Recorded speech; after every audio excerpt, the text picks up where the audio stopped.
In a dusty village surrounded by dry fields and quiet hills, lived a boy named Iqbal. He was 13. His world was small. Just a cracked house with no electricity, a mother with tired hands, and an old radio that only worked when the wind was kind.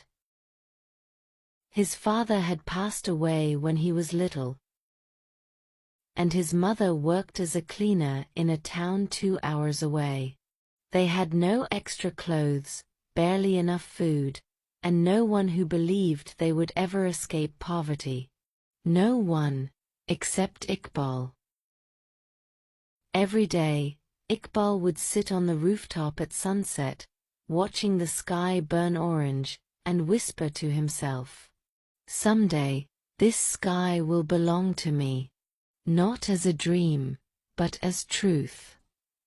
At school, he was the boy with worn-out shoes and ink-stained fingers. Other kids laughed at him. "Why do you study so hard?"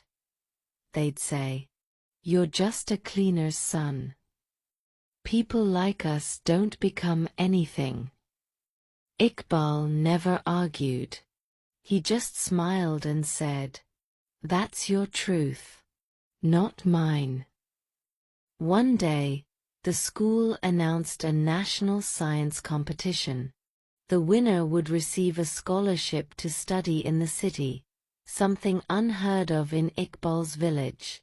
Everyone assumed it was for the rich kids in big cities. But Iqbal didn't. He found an old book in the school library about solar panels and energy. He read it under a broken bulb, using the light from a street lamp that flickered outside. For weeks, he built his model using garbage, tin cans, wires from broken radios, glass from shattered windows. He didn't have tools, just imagination. His teacher saw him once and laughed kindly. "Iqbal, you're clever. But this is too big. It's okay to try, but don't expect anything."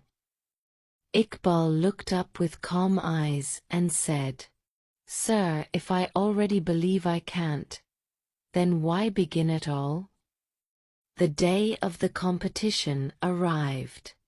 Iqbal stood on a stage in the city, small, nervous, and surrounded by students with perfect uniforms and perfect models. When he presented, the judges were silent. His model was clumsy, but it worked. It generated real power. And his explanation was full of hope, vision, and belief. He didn't speak like a boy. He spoke like a future leader. Later that evening, as the sun set behind the city buildings, Iqbal sat alone outside, waiting for the bus back to his village. He thought, maybe they didn't like it. Maybe I looked foolish. Just then, a woman with gray hair and a blue sari approached him. She was one of the judges. She handed him an envelope and smiled. "You reminded me of someone I used to be," she said. He opened the envelope. Winner.